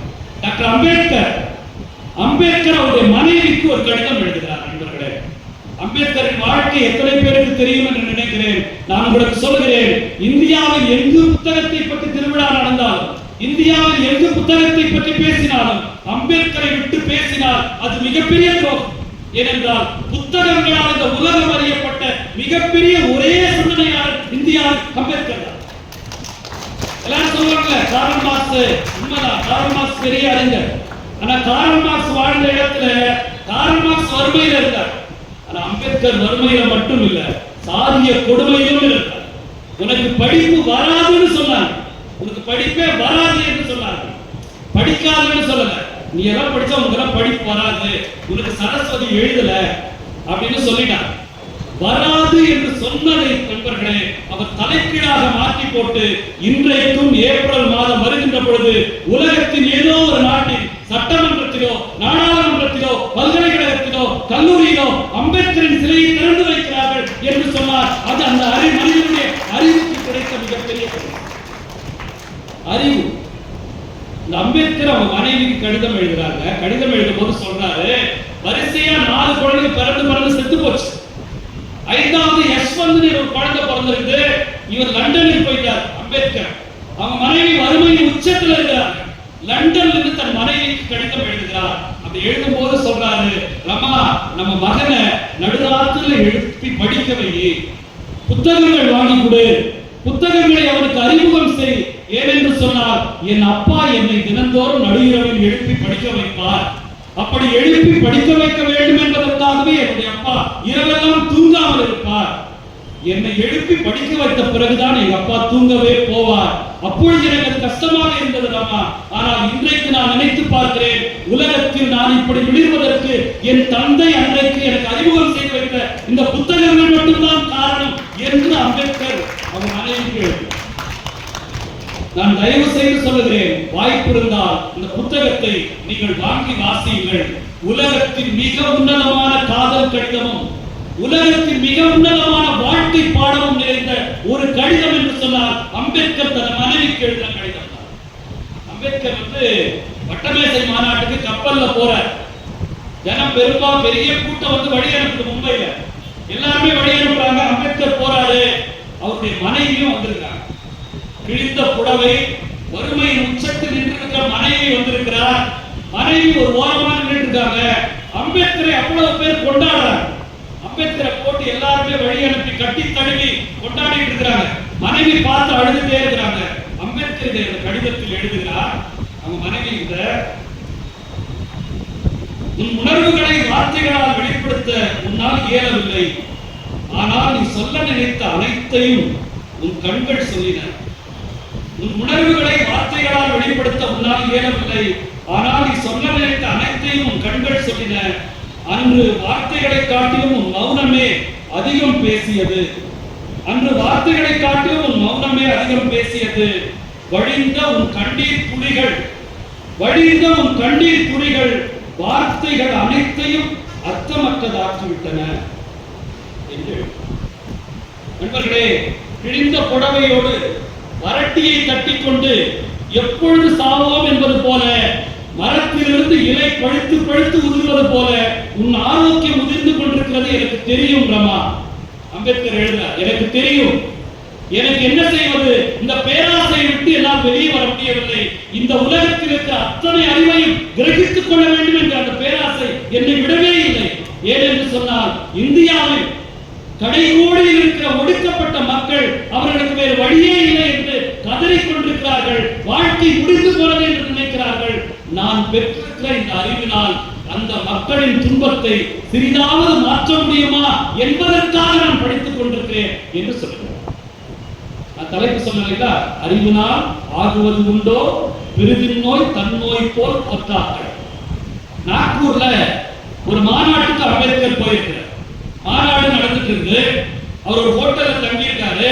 மாநாட்டு பந்தலுக்கு சாயந்தர நேரத்துல அம்பேத்கர் அந்த ஹோட்டல்ல இருந்து கிளம்பி வரார். ஒரு நிறைய 4-5 பேரோட வரும்போது அங்க ஒரு 3 பெண்மணிகள் அமர்ந்திருக்காங்க. அந்த 3 பெண்மணிகள் எழுந்து இதுல யாருங்க பாபா சாஹிப் அப்படின்னு கேட்கிறாங்க. ரொம்ப அழுக்கான ஒரு கூலி, ஒரு சுமை சுமக்கிற பெண்கள் 3 பேர்.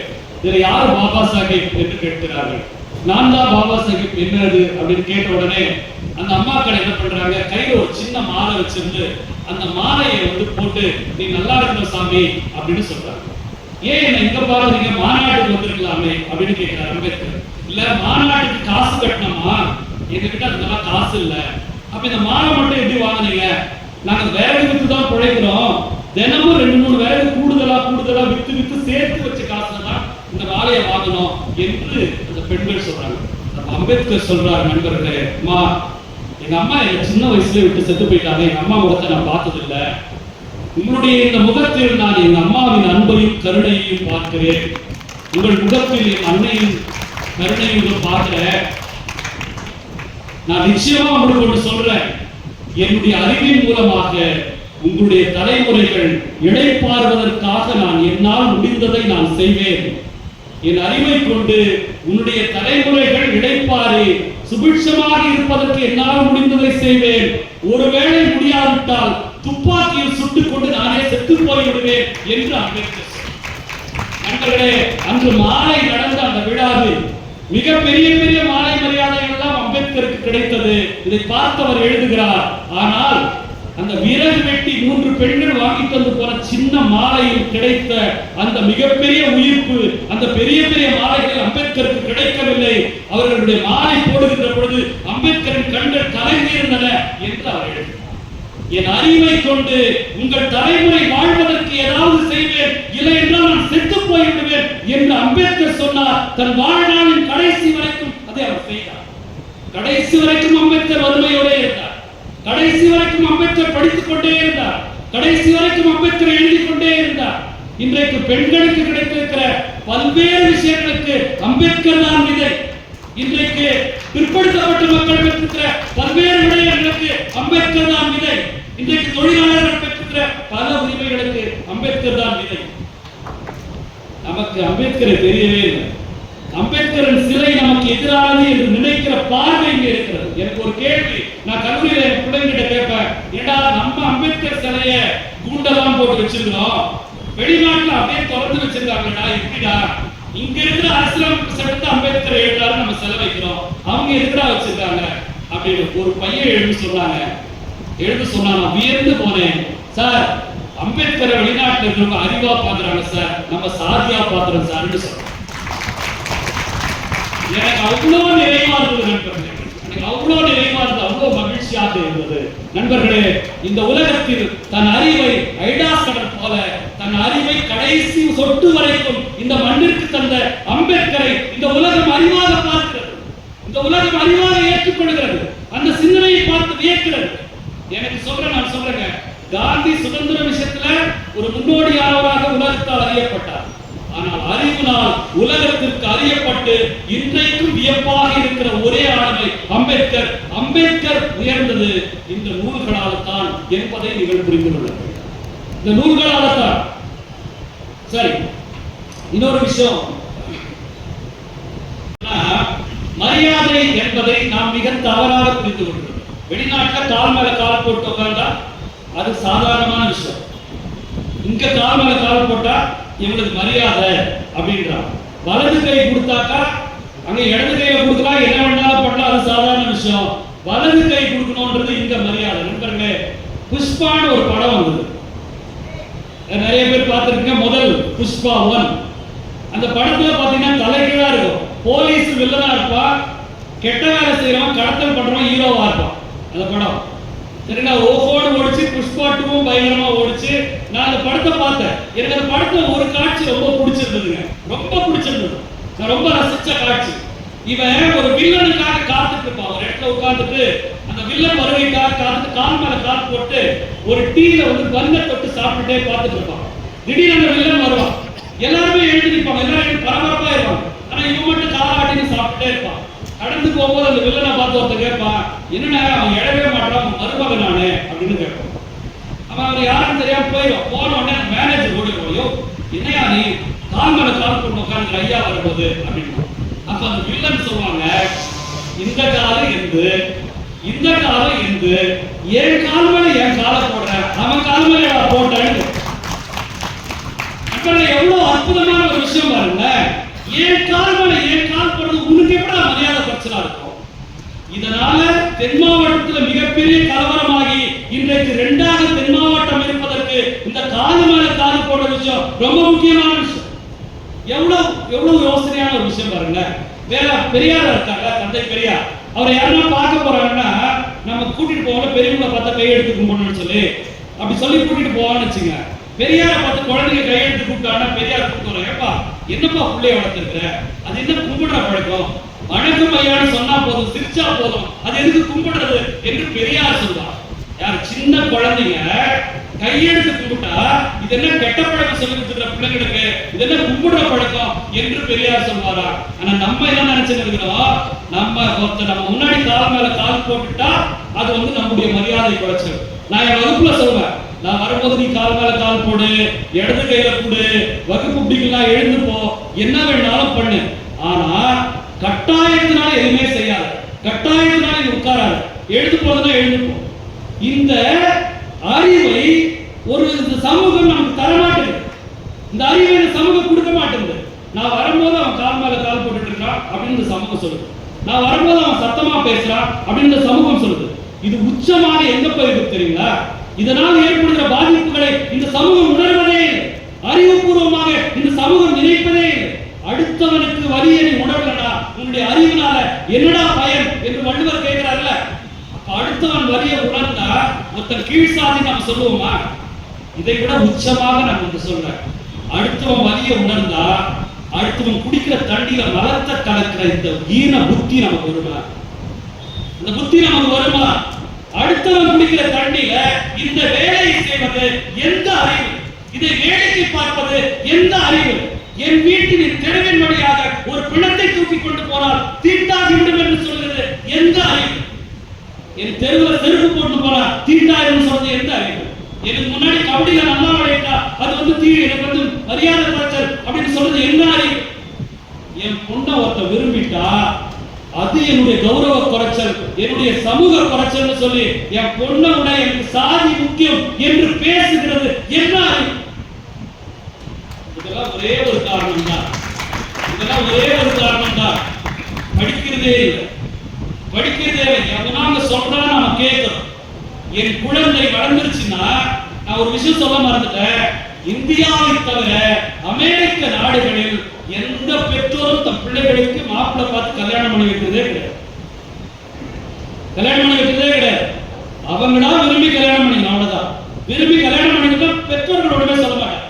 நான் இந்த டாக்டர் ஐயா இவங்க நாலேஜ் பாயத்தை கேட்டேன், நீங்க ஏமா கல்யாணம் பண்ணிக்கல? அவங்க சொன்னாங்க, எங்க அக்கா கல்யாணம் பண்ணிட்டாங்க, இன்னொரு அக்கா கல்யாணம் பண்ணிட்டாங்க, லவ் பண்ணி நர்ஸ் படிக்கும் போதே பண்ணிட்டாங்க, எங்க அண்ணன் லவ் பண்ணி கல்யாணம் பண்ணிட்டாரு, நான் வந்து அப்படி பண்ணல, அதனால அப்பா அம்மாவும் என்னை போய் கேட்கல. இதுதான் மெச்சூரிட்டி. இது பேர் தான் அறிவு. இது பேர் தான் அறிவு. தான் பிள்ளை வளர்ந்துருச்சுன்னு சொன்னா, இப்ப நான் வளர்ந்துட்டேன், துணி கடையில போய் நான் தான் துணி செலக்ட் பண்றேன். சின்ன வயசுல எங்க அப்பா கூட்டு போய் அளவெடுத்து கொடுத்துருப்பாரு. ஆனா நான் வளர்ந்த பிறகு நான் தான் துணி செலக்ட் பண்றேன்.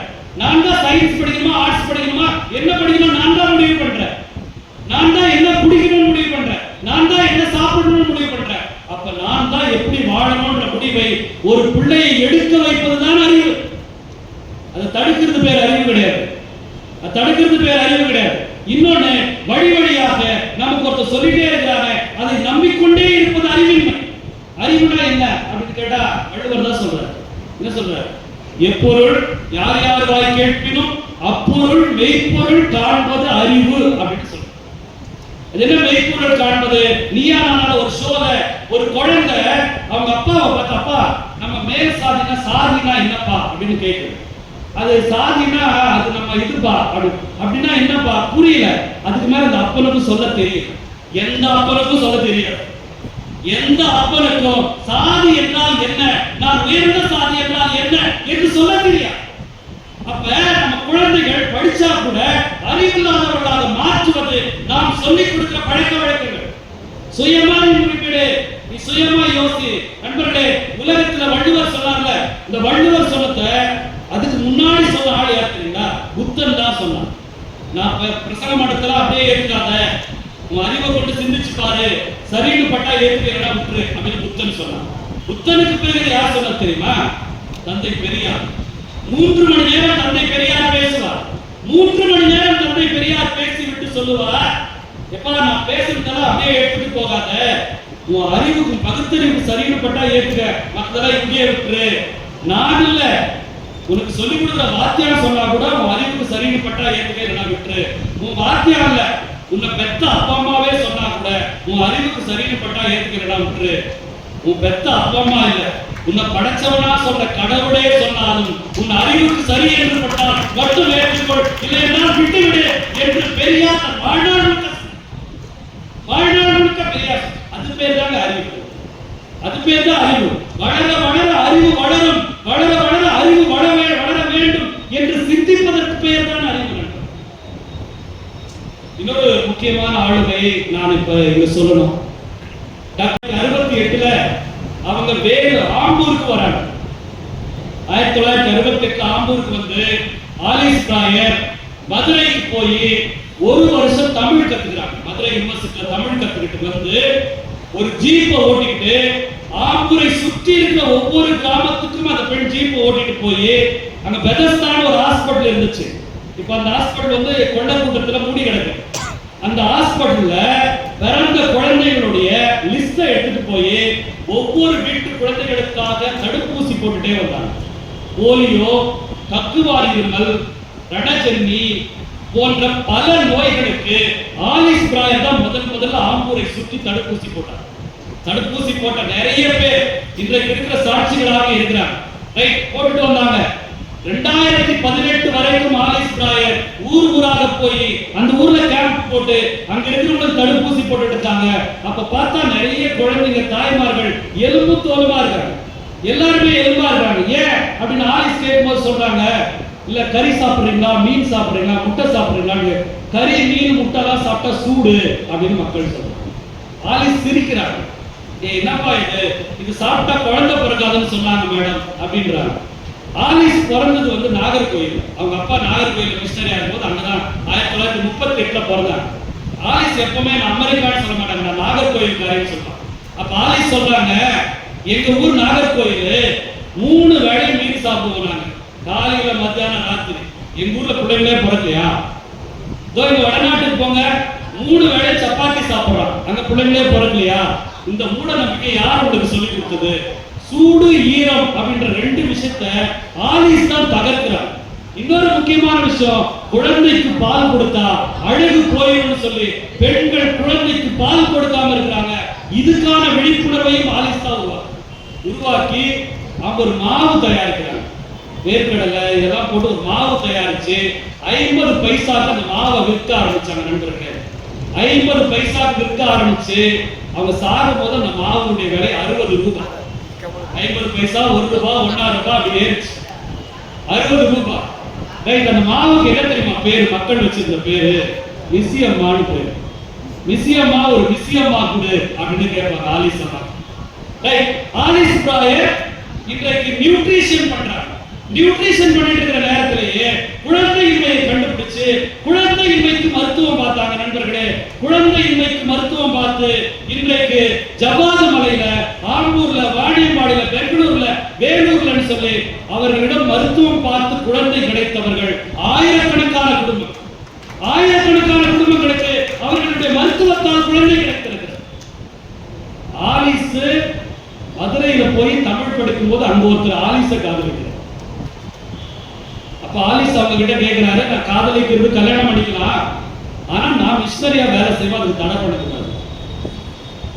காரணம் எந்த ஆனாவது ஒத்துப்பானா? பெண் போய் வேலை செய்து நீ வீட்டுல இருந்தா ஒத்துக்க மாட்டாங்கல்ல. ஆலிஸ் கிட்ட நான் கேட்டேன், நீங்க ஏமா பண்ணீங்கன்னு சொன்னா, அப்ப சொன்னாங்க, சாரோம் அந்த ஆண் ஆதிக்கம் இருக்குல்ல, ஒரு பெண் கல்யாணம் பண்ணிட்டா குழந்தை பெற்று வீட்டுல இருக்கணும்ன்றது, இது அமெரிக்க ஆண்களுக்கும் ஒண்ணுதான், இந்திய ஆண்களுக்கும் ஒண்ணுதான். ஆண் என்பது ஒரே மாதிரி தான் இருக்கு. அப்ப எல்லாரும் என்ன சொன்னாங்கன்னா, கல்யாணம் பண்ணிட்டா நீ மிஷனரி வேலை விட்டுறணும்னு சொன்னா. என்ன நம்பி ஆயிரக்கணக்கான குடும்பங்கள் ஒவ்வொரு கிராமத்திலையும் காத்திருக்குது. வியாழக்கிழமை ஆலிஸ் சொல்லுவாங்க, வெள்ளிக்கிழமை ஆலிஸ் சொல்லுவாங்கன்னு காத்துட்டு.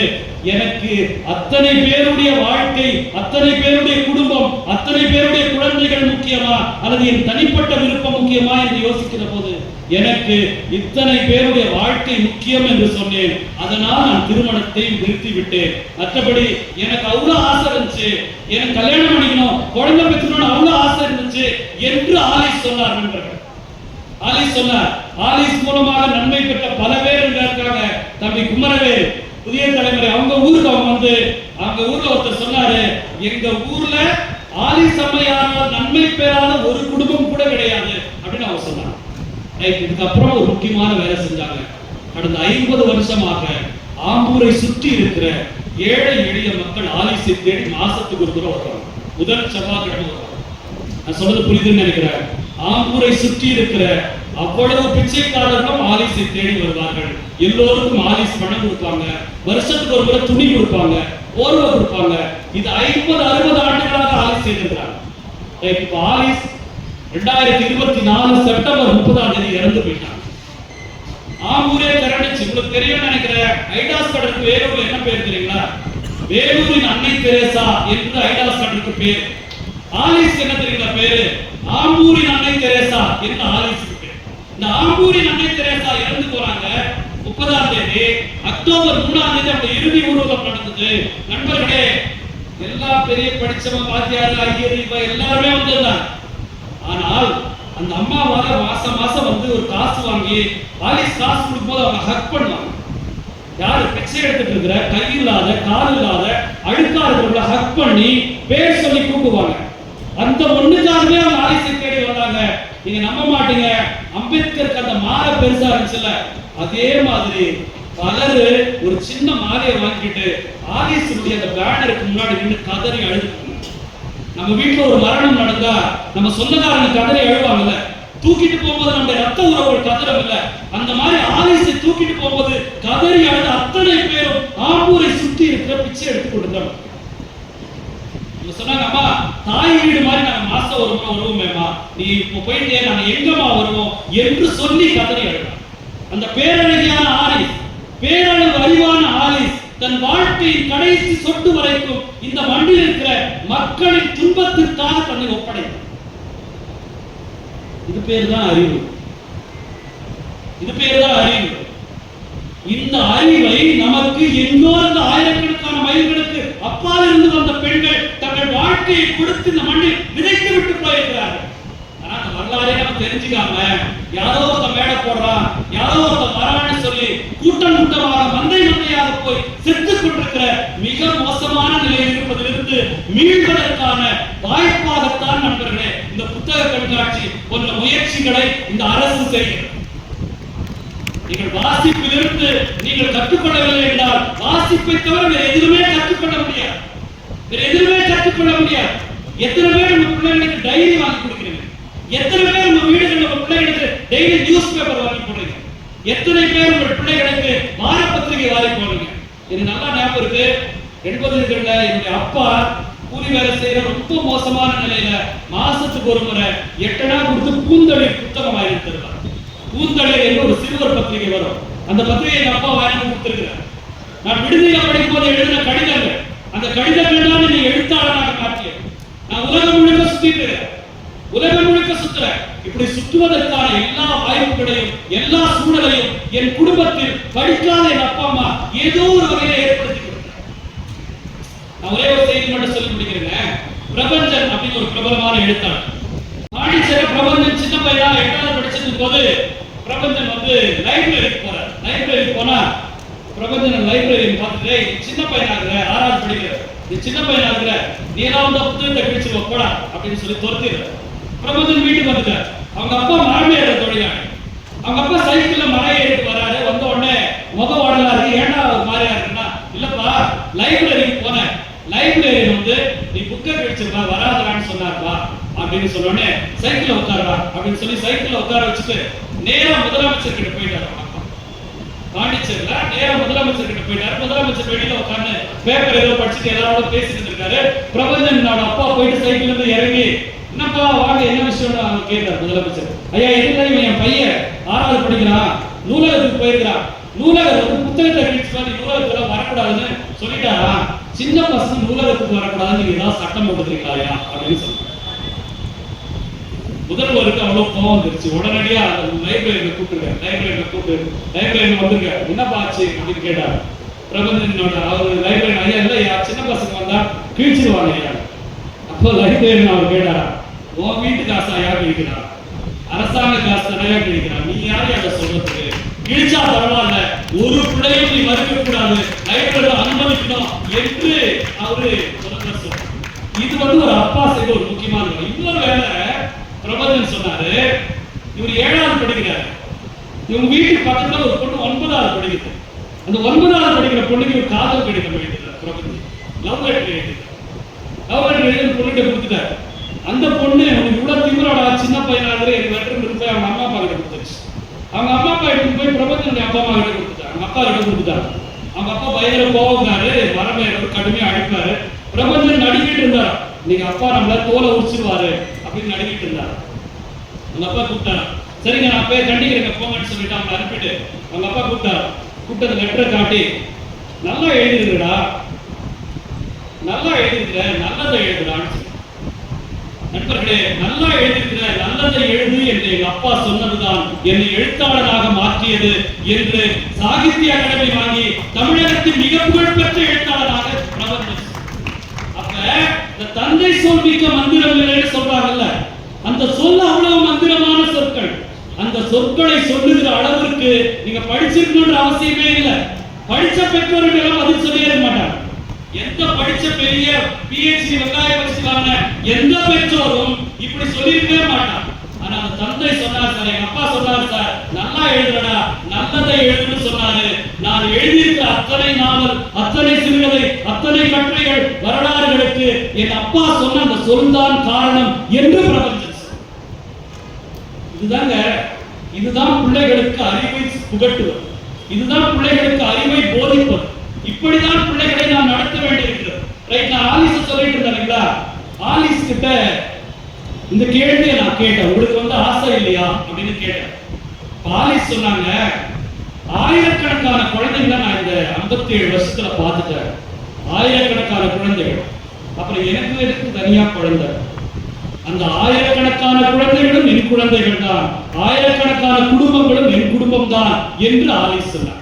சரி, ஆலிஸ் மட்டும் தானே இதை சொன்னாரு அப்படின்னு சொல்லி அவங்களால குழந்தை கிடைச்ச சிலவெல்லாம் நான் போய் பேட்டி எடுக்கும்போது கேட்டேன். அப்ப அவங்க சொன்னாங்க, சார் அந்த அம்மா உயிர் வாழ்றதா சாப்பிடுற சாப்பாட்டு இல்லை சார், எங்க குடும்பங்கள் மகிழ்ச்சியாக இருப்பதனால தான் அந்த மகிழ்ச்சியில் தான் அந்த அம்மா உயிரோடு இருக்கிறாங்க என்று அவர்கள் சொன்னாங்க.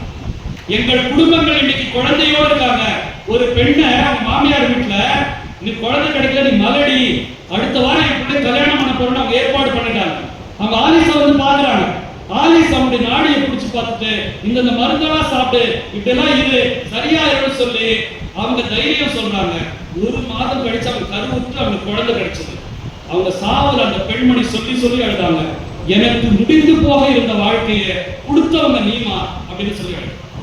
நீ இல்லைன்னா அந்த 1 வாரம் நான் பார்க்கலன்னா என்ன மறுபடியும் சமூகம் விட்டுட்டு இருக்கோம், என் புருஷன் விட்டுட்டு ஒரு கல்யாணம் பண்ணிருப்பான், நான் காலம் முழுக்க அனாதையாக இருந்திருப்பேன், என் அனாதவை துடைத்தவர் நீ என்று ஆலிஸை சொல்லி சொல்லி அந்த ஏழைகள் அழுதார். என் வாழ்நாள்ல மிஷனரிஸை நான் பார்த்ததில்ல, கண்ணெதிரில் இருந்த ஒரு வாழ்நாள் மிஷனரி, கண்ணெதிரில் ஒரு பெண்ணை இடுப்பு உடைஞ்சிச்சு 18ல வீல் சேர் வந்துட்டாங்க. அந்த அம்மா வீல் சேர்லயே எல்லாருக்கும் மருத்துவம் பார்த்தாங்க. வீல் சேர் போய் படுத்துட்டாங்க, படுக்கையிலே மருத்துவம் பார்த்தாங்க. 2024 30ஆம் தேதி அவங்க இறந்து போனாங்கல்ல, அதுக்கு 2-3 நாளைக்கு முன்னாடி வரைக்கும் அவங்க வீல் சேர்ல அவங்க வந்து மருத்துவம் பார்த்துட்டே இருந்தாங்க. இன்னும் ஒரே ஒரு செய்தி, ஆலிஸ் நிறைய உயிரினங்களை நேசிச்சாங்க. ஆலிஸ் ஒரு மயில் வளர்த்தாங்க. அந்த மயிலுக்கு இந்துமதி அப்படின்னு பேர் வச்சிருந்தாங்க. ஏமா இந்துமதி அப்படின்னா இந்த நாட்டுடைய தேசிய பறவை இல்லையப்பா, அதனால இந்துமதி. அவங்க ஒரு ஆடு வளர்த்தாங்க. அந்த ஆடுக்கு லதா மங்கேஷ்கர் அப்படின்னு பேர் வச்சாங்க. அந்த ஆடு பூவருக்கு எனக்கு ரொம்ப நல்லா பிடிச்சிருக்கு, அதனால அதுக்கு லதா மங்கேஷ்கர். அவங்க ஒரு சேவல் வளர்த்தாங்க. அந்த சேவலுக்கு பெஞ்சமின் அப்படின்னு பேர் வச்சாங்க.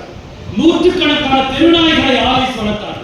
அந்த தெருநாய்கள் குட்டி போடும்போது அந்த குட்டிகளுடைய டேட் ஆஃப் பர்த் எழுதி வச்சு ஒவ்வொரு வருஷமும் நாய்களுக்கான பிறந்த நாளை ஆலிஸ் கொண்டாடினாங்க. அந்த நாய்களை எல்லாத்துக்கும் தம் பெற்றோர்களுடைய தன்னுடைய உறவினருடைய பேரை வச்சிருந்தாங்க.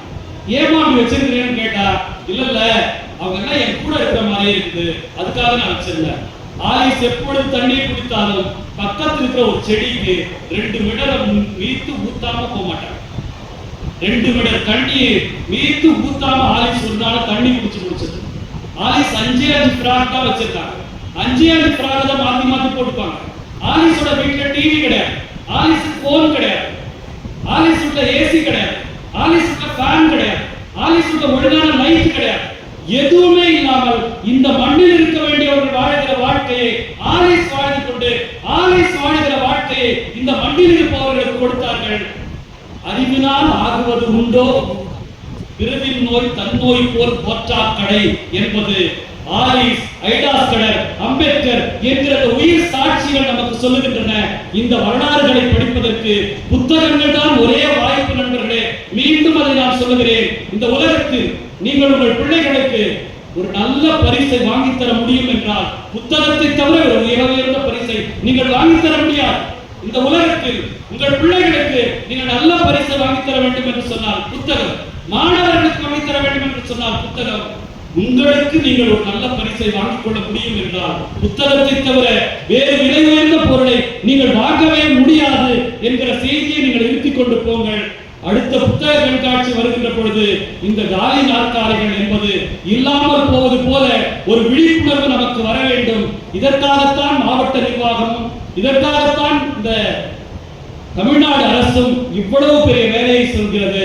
குறைந்தபட்சம் உங்கள் மண்ணில் உங்களுடைய வாழ்க்கையை எழுதுகிற எழுத்தாளர்களை, நீங்கள் வாழ்கிற இந்த வாழ்க்கை காரணமான மனிதர்களை தெரிந்து கொள்வதற்கான வரலாறுகளை தேடுங்கள். ஆசிரியர்கள் அதற்கு வழிவிடுங்கள், பெற்றோர்கள் அதற்கான வேலையை செய்யுங்கள், மாவட்ட நிர்வாகம் அதற்கான காரியங்களை செய்யும். மீண்டும் ஒருமுறை மாவட்ட நிர்வாகத்திற்கும் நான் இங்கே வருவதற்கு முழு முதல் காரணமான மாவட்ட ஆட்சியருக்கும் இது காரணமாக இருந்த அத்தனை பேருக்கும் என்னுடைய நன்றியை உரித்தாக்கி ஆலிஸுக்கும், ஐடாஸ்கடருக்கும், அம்பேத்கருக்கும் புகழ் வணக்கத்தை செலுத்தி விடைபெறுகிறேன். நன்றி, வணக்கம்.